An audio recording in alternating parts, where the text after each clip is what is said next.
Hello everyone, welcome to Pambatha Mancuza. Today I'm here to update you of what was happening on homecoming namhlanje, mhla ka-22 June 2026. Sikhumbule ngolesihlanu ukuthi uShobane wagcina eboshiwe ngokubulala uSifiso. Namhlanje uShobane ubuyile ejele and uyazibonakalela nje ukuthi akekho right. Kuqhamuke noMahakha Mhage bese yasho ukuthi akekho ongakholwa ukuthi bekunjani laphayana, esho lapho okwashonela khona uSifiso.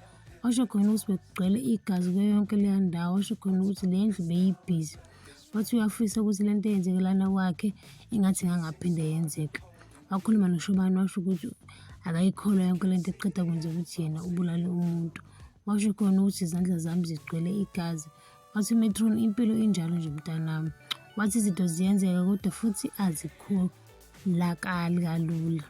Washo khona ukuthi awukuthi ngiyoklina ekamereni lakho wena uhambe uyongena eshaweni ugeze. Wathi nje uShobane yena akaye eshaweni ngoba ishawa angeke ikususa konke lokho kwenzakalile. Uzethulele kusofa uyakhala, uMahakha amlethele ukudla amtshela ukuthi akaphakame adle. Wathi baba wakhe akamiyeke aqhubeke azilalele. Wathi uMahakha baba kumele adle something. Wathi umuntu akafi ngoba lakho khona omunye oshonile. Wathi kumele bezame ukumsiza. Nangu noHlongwane esho khona ukuthi lento eyenzakalile ayimniki isenzo ngoba phela uSifiso bakhule phambi kwakhe bengabafana abancane bezwana bedlala nebhola ndawonye, kodwa namhlanje omunye wabo akasekho. Washo noNgwaraji ukuthi ayikhona kunzima. Washo nokuthi uShobane utholakale ngenacala ngoba bezivikela bavumelane nobaba wakhe. Lapho uzethu uSevelo wahlala ngezinqa uqhumisa isililo kuphela. Wasondela kuye uMahakha ezomtholisa emtshela khona ukuthi akaphephise kuzolunga. UMamKwanyana uhlele emseleni bakithi abakwaGobheka wazomtshela ukuthi kuzomela uSifiso asheshe afihle. Ebese uMamKwanyana yena nomyeni wakhe akaze baxoxe ukuthi bafisa ukungcwatshwa kanjani. Bavele bathi abakwaHlongwane ukukhululeka. Bavele bathi abakwaGobheka ukukhululeka amakoti, lokho vele akunasidingo. Basho khona ukuthi sebewenzile amalungiselelo omngcwabo, bathi sizomfihla undodana. Axawe nje uMamKwanyana ukuthi uMamKwanyana aze ababuze ukuthi malume niqonda ukuthi niqonda ukuthini uma nithi amalungiselelo seniwenzile. Base besilalela amagoda. uSifiso ubeyinyanga enamandla kakhulu. Bathi umzimba wakho awukwazi ukuhlala emakhazeni isikhathi eside. Basho khona ukuthi uyayazi impilo yalana endaweni. Bathi abathakathi bazogijimisa izifune zabemini. Basho khona ukuthi beyinyanga enamandla kakhulu. Bathi bengamenza ngisho umkhovu bathakathi ngayo. Wathi uMamKwanyana ngiyanizwa umalume futhi ngiyanihlonipha lokhu. Washo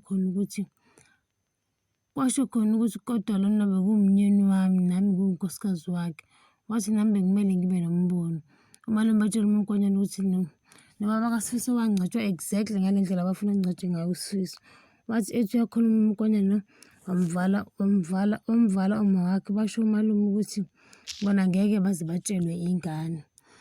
Ingane kaShwabi ingene ekamereni laShwabi noMangcobo, ayazi ukuthi iyofunani. Ifike ithathe ilanjari likaMangcobo iyinuke izithi nayo-ke into engikhuluma ngayo. Hawu, iqhubeke ithathe ne-perfume kaMangcobo iyifuthe, ize ifuthe emoyeni iyinuke. Kade uMangcobo uzongena khona lapho ayibingelele bese ayibuza ukuthi and then wena wenzani lana.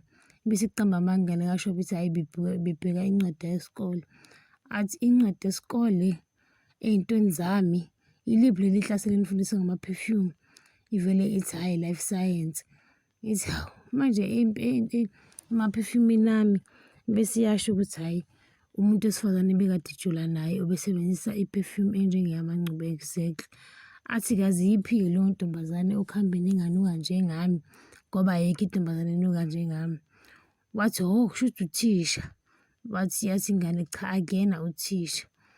Wathi nje kodwa-ke asikho isidingo sokuthi umazi. Wase wathatha i-perfume uMangcobo wayifutha esandleni sengane kaShwabi yayinuka. Wathi wenzela ukuthi noma esemkhumbule eqhubeka ayinuke. uMamKwanyana ubhizi uyafona ngalana, ufonelana no-detective emkhuza uMahakha amtshela ukuthi akahlele phansi ambathe ingubo. Bathi uyagoloza uMamKwanyana athathe ingubo uMahakha ayimboze ekhanda. Kanti sekuzongena abakwaGobheka khona lapho. Bese bayasho ukuthi sebebuya la khona okwashonela khona uSifiso bayolanda umphefumulo wakhe. Hawu, umkhwenyana lokhu ethuke njalo Nkosi yami. Basho ukuthi